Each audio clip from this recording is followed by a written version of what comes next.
আসসালামু আলাইকুম, welcome back to Fahmida's recipe. আমরা যে কোনো ডেজার্টের রেসিপিকে আকর্ষণীয় করে তুলতে জেলো বা জেলেটিন কিনে থাকি, বা কখনো চিন্তায় পড়ে যাই এই জেলোটা কোথায় পাবো। কিন্তু এই জেলেটিন খুব সহজে মাত্র দুটি উপকরণে বাসায় বানিয়ে নিতে পারবেন পছন্দ মতো ফুড কালার দিয়ে। তো চলুন আর দেরি না করে জেলেটিন তৈরির রেসিপিটি আপনাদের দেখিয়ে দেই।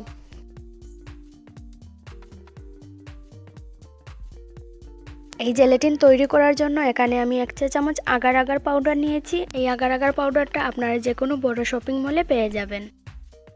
আর সাথে নিয়ে নিচ্ছি 2 চা চামচ চিনি। আর অন্য কিছুই লাগবে না, শুধুমাত্র ফুড কালার ছাড়া।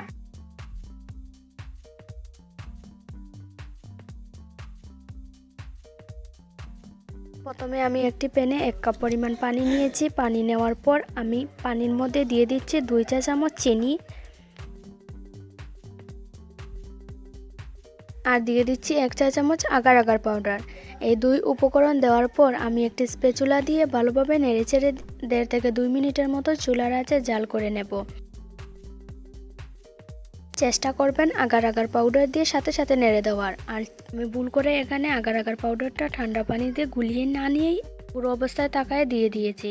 আপনারা অবশ্যই আগার আগার পাউডারটি ঠান্ডা পানি দিয়ে গুলিয়ে নিয়ে তারপর পানির মধ্যে ছেড়ে দেবেন। পরে দলা পেতে যাওয়ার সম্ভাবনা অনেক কম থাকবে।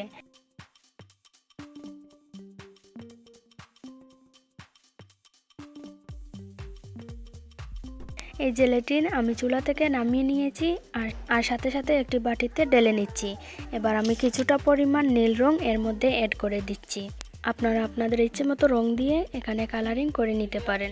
রং দেওয়ার সাথে সাথে নেড়ে দিতে হবে, তা না হলে কিন্তু জেলিটা সেট হবে না। যখন জেলিটা সেট হতে যাবে তখন যদি রং অ্যাড করা হয় তাহলে জেলিটা আর বসবে না।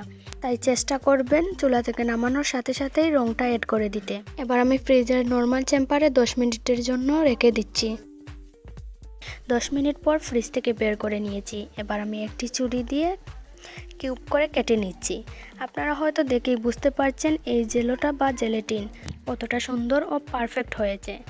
তাহলে আর দেরি নয়, এখন থেকে ডেজার্ট বানানোর জন্য জেলো তৈরি করতে পারবেন খুব সহজে ঘরেই। রেসিপি ভালো লাগলে সাবস্ক্রাইব করে পাশেই থাকবেন। আল্লাহ হাফিজ।